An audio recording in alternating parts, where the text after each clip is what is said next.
Hey, how's it going? This is James Tripp. This is a video for James Tripp Chaos Wave. The title of this video is, Are People Really Less Complex Than Chess? So I'm making this video for you if you are a change agent of any kind, maybe a hypnotherapist, maybe a coach, maybe something else, maybe you frame yourself differently. It's basically about using language and communication to move minds. Okay, to shift seeing and being so as to transform people's experience of the world and of themselves and the results that they tend to get.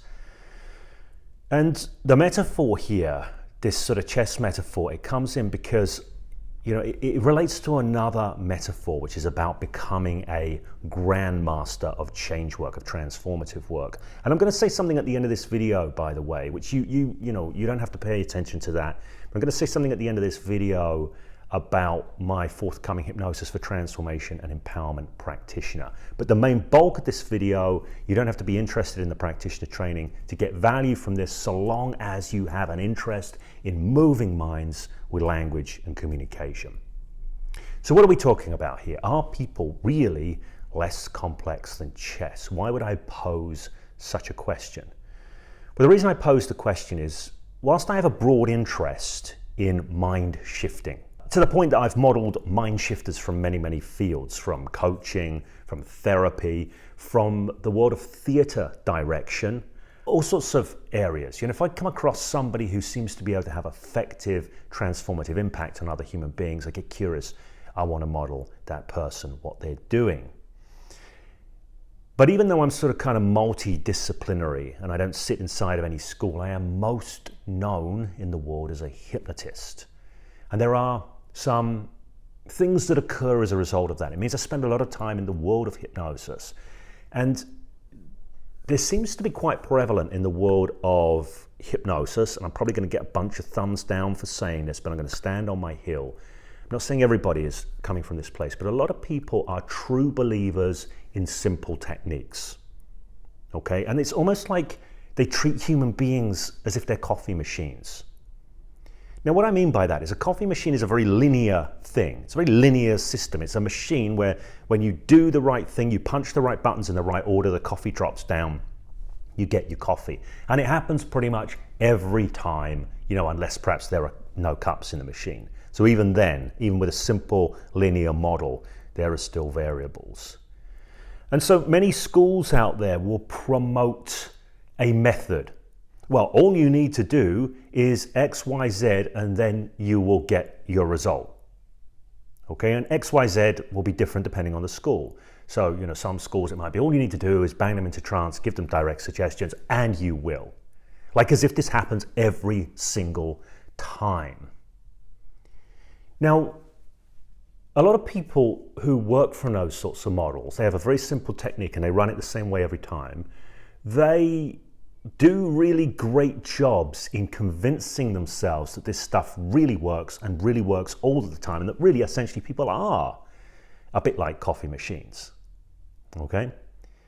I'm going to tell a kind of side joke here. Many years ago I was in a band and our drummer quit before a big gig. We just didn't have the time. It was literally a week before the gig. He quit and we didn't want to cancel the gig, so we thought, what are we going to do? What I did is I went down to London, which was the nearest city, not too far away from where I lived, and I bought a drum machine. This is 1991 or 1992. And I programmed up the drum machine and we did the gig. Now after that point, we didn't get another drummer. We just carried on playing with a drum machine. So we'd turn up on various bills. And I'd hear this same joke all the time, the early 90s joke, and it was this: what is the difference between a drummer and a drum machine? And the punchline was, you only need to punch the information into a drum machine once. Okay? Which is, you know, had a lot of hilarity because drummers are often the butt of jokes in the world of, or at least they certainly were in the early 90s music scenes that I used to hang around in. Unfairly so, but nonetheless. Now, one of the things that I used to point out was, I used to do talks for NLP groups, and this was part of my kind of keynote that I often took around, is that whoever created that joke understood something about human beings that some of the paradigms that sit in the world of NLP, so I'm talking about NLP here, sometimes miss. So NLP is neuro-linguistic programming. It's this idea that you can program a person, like you can program a drum machine. But that joke pointed something out. You can't program human beings. There isn't a linear sequence of buttons that you press, and so long as you press them in the right order, this thing will come out. That is just not so. Now, the reason I have this metaphor, are people really less complex than chess? The reason for this is if somebody has their favorite go-to technique or recipe for change and they use it and they get it to work sometimes, maybe even much of the time, I don't know. To then claim that's all you need is a bit like a chess player who claimed that all you need is fool's mate or scholar's mate. Now, scholar's mate is like an early opening that people learn where you play as white. I can't remember what it is. You can get checkmate in like 3 moves, providing the person responds and doesn't see it coming. You'll get checkmate in 3 moves. So scholar's mate can get you checkmate in 3 moves. Does that mean that scholar's mate is all you need to win a chess game? No, it doesn't, because somebody might not take that. Now there's something else, there's another metaphor I want to bring in from chess here. Recently there's been a Netflix TV series which has kind of been very, very popular, done a lot for the world of chess in terms of a new uptake of chess players. It's called the Queens Gambit. Now a gambit, the Queen's Gambit is one of many gambits. There are lots of gambits in chess, you know, the King's Gambit as well, the Stafford Gambit. These are openings. A gambit in chess, it's where you sacrifice a pawn in order to get a certain advantage. And a gambit will be accepted or rejected. It's an opening in chess. Now, it's useful to know a whole array of gambits, but a gambit doesn't win you the game. A gambit opens up certain lines, and the gambit may be accepted or rejected. If it's rejected, you need to open up different lines, and then you play those lines. And then other variables come in the mix. The fact of the matter is chess, I think, I don't know what it is, it's something like 4 or 5 moves in. The number of variables that could turn up on the board are huge. Right? Simple differences. The number of possible setups just 3, 4, 5 moves in is absolutely huge. So how do people get good at chess? Do they get good at chess by learning a gambit, a technique, an opening? No, they don't. They learn many, many openings, many gambits. They learn many end games. And if you start to look at what chess grandmasters do, if anyone's going to stand a chance of becoming a grandmaster in chess, you have to spend a lot of time learning various plays, studying games, studying moves, and it's what you learn from them that counts more than learning them. Okay? Now, the reason I say are people really less complex than chess is because there's a tendency in the hypnosis world to do the equivalent of learning an opening in chess and thinking that's all you need to win a game. Now there's an opening I play frequently as white in chess, and I really like it. I can't even think what it's called. I can't remember what it's called because I'm not a professional player. It's a particular opening I play, and I love it because it sets up a certain number of lines that quite a large number of opponents fall for. I often, when I play white, I will often win with this particular opening. Not always, but very, very often, because people don't see it and they fall into it. If I were to then claim that's all I needed, that would be nuts, because it depends on the responses of my opponent. All I'm doing is opening up lines. All I'm doing is opening up possibilities. I need to be able to follow those possibilities, number one, and also know when to fold those lines and pursue something else and see other opportunities as they come up during the game. Now, the reason I use this chess metaphor here is because chess, a lot of people will say, well, chess is a pretty complex game, okay? Maybe it is. It's a lot less complex than Go, which I recently tried to learn and haven't been doing so well, and I don't know if I've got the patience for it, but you know, chess is a reasonably complex game. But compared to a human being, chess is simple, right? It's simple. So anybody that tells you you can do change work and just do it all with a few simple techniques is missing something. And I'm going to suggest that if there are people out there who do seem to be doing extremely well with a few simple techniques, it's probably not the techniques, certainly all by themselves. What I mean by this is, if you took a piece of music, piece of piano music, let's say you took Rachmaninoff's Third, and you got some terrible piano player to play Rachmaninoff's Third, it would sound terrible. And somebody, by the way, who did an evidence-based evaluation might say Rachmaninoff's Third has been shown not to work. Well, it depends who's playing Rachmaninoff's Third, doesn't it? And that's because there's more to it than just the piece of music. The person playing the piece of music, in order to do something worthy with that piece of music, needs to have certain skills, certain understandings, certain sensitivities, certain sensibilities.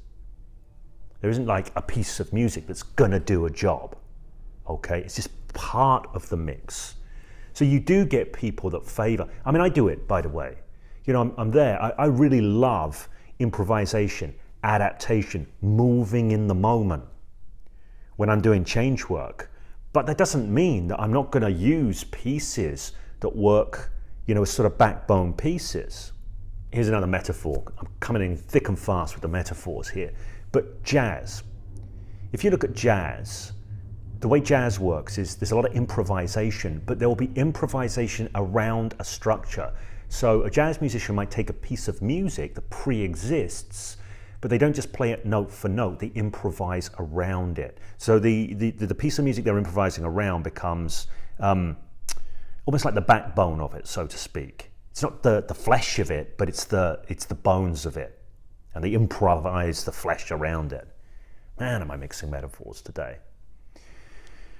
So look, this is all I'm really saying is, if you're interested in becoming really, you know, as the best facilitator of change that you can be, and this is the thing that floats my boat, and maybe this is my biases coming to the fore.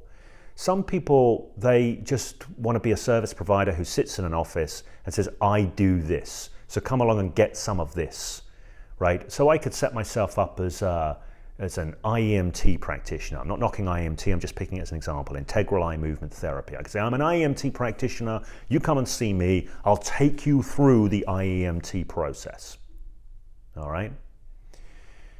And there's nothing wrong with that. There's nothing wrong with that. If that's what your aspirations are, that's great. It's absolutely great, it's fine. Personally, that was never why I got into this stuff. Okay, I've said elsewhere that I didn't get into this stuff to be a therapist or anything like that. I got into this stuff because of fascination. I got into this stuff because I was interested in human adaptiveness and adaptedness. I was interested in looking at how human beings can show up and engage in the world in more empowered ways, be more effective at shaping their experience and creating the results that they want. But when it gets to the change work side of it, facilitating change in other people, the thing that always fascinated me was being able to do it anytime, anywhere with anyone. To be able to do it overtly, to be able to do it covertly, to be able to do it subtly, to be able to do it otherwise. So for me, for example, if you take hypnosis skills or hypnotic facilitation, and I might make another video elsewhere contrasting hypnosis with hypnotic facilitation. They're not different things necessarily, but they're different ways to think about the same thing. But my interest with hypnotic facilitation is to be able to do it without having to frame it as hypnosis. To be able to do stuff, to move minds powerfully like that without having to do formal inductions or pre-talks that lay in frames about hypnosis or sell the idea of hypnosis or have people buy into the idea of hypnosis. So, you know, I'm not saying, by the way, I'm just I just want people to know about the potential for doing this. I'm thinking about a client that I worked with a while ago, probably about 18 months ago now, who didn't know me as a hypnotist, who just didn't have any framing around that. So far as they were concerned, we were having a conversation, and they knew me as a coach. And I took them through some experiences, facilitating those with my language, with my communication, ostensibly in some reasonably informal ways. Part of this process involved what's called a dissociation. I had the person see themselves from the other side of the room. After we'd done this, this person turned around to me and said, how did you do that? I said, how did I do what? They said, I was literally stood by the door, looking across the room and seeing myself in the chair. I was stood there seeing myself. How did you do that? My response was, well, I didn't do it. You did it. And you have an amazing capacity to move your mind. And the more you find yourself harnessing this power, the more you'll find yourself able to create all sorts of interesting experiences and results in your life. And the more you'll be able to find yourself easily dealing with things that may have previously troubled you. Okay? I don't want to try and take credit for something that could empower my client, so I'm not going to do that. But that's a point aside. The point that I'm making here is what happened.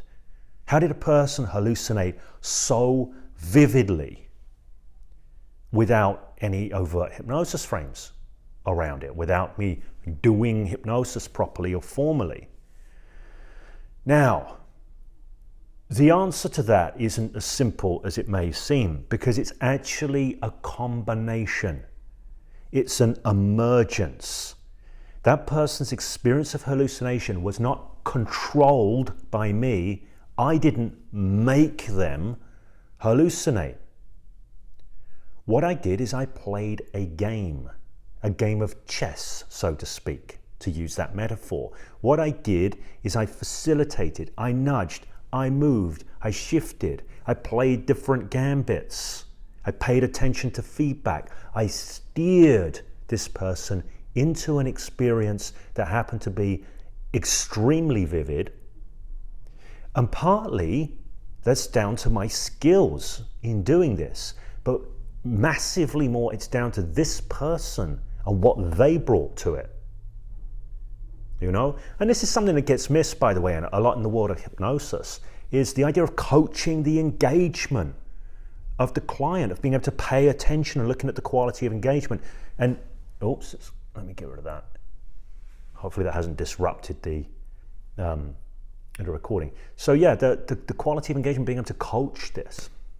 All of this is part of having what I would consider to be flexibility, adaptability in your hypnotic facilitation skills, okay?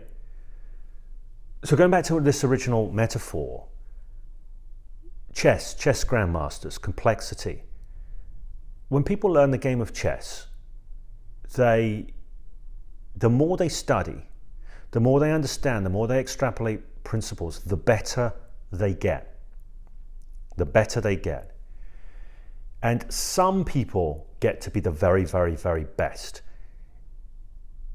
People are more complex than chess, but the process is really pretty similar. The process of getting good at chess and the process of getting good at Changework is pretty similar. And you know what? You don't have to be the world champion to be a really competent player that wins most of the games you play. You don't. Okay, there's diminishing returns. You get so good, and then you have to do a lot more work to get a little bit better. But those who become grandmasters, they do not do so by denying the complexity of the game, right? They don't get bogged down in the complexity of the game. They don't get hung up on the complexity of the game. They don't get freaked out by the complexity of the game. They get curious about the possibilities within the plays. And so they look deeper. They develop their understanding. They develop their repertoire. They develop their chess vision. That's the ability to see potential in the patterns on the board. and I'm a big advocate of developing Changework vision, seeing the potential in the patterns presented by the clients, but that's going beyond the scope of this video.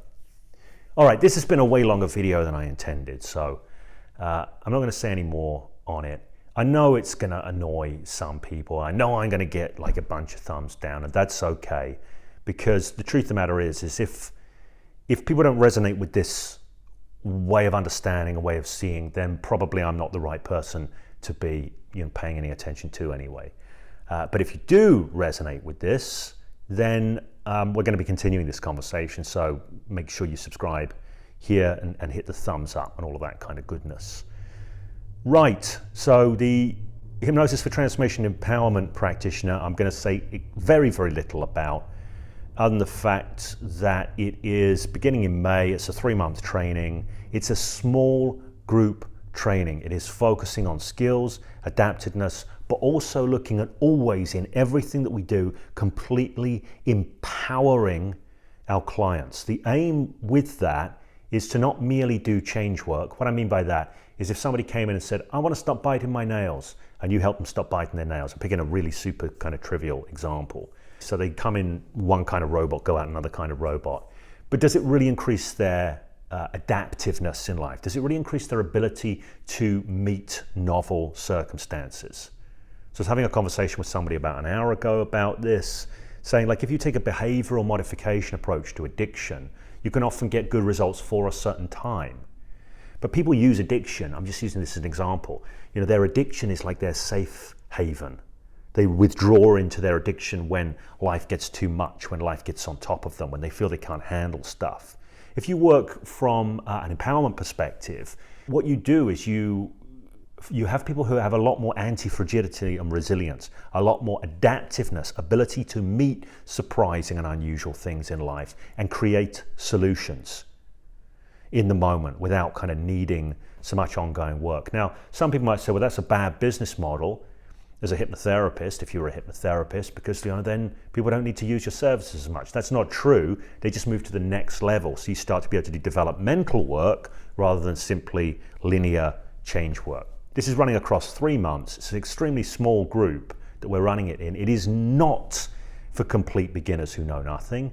It is not for people who are looking for a few simplistic techniques so that they can just set up a change work practice. It is for people who are seriously interested in going deeply into the skills of flexibly and adaptively working with somebody to create profound shifts using their language and communication. And it is also for people that value empowering other human beings, not merely having them be a victim of their mesmer stare or their mesmer skills or whatever it might be.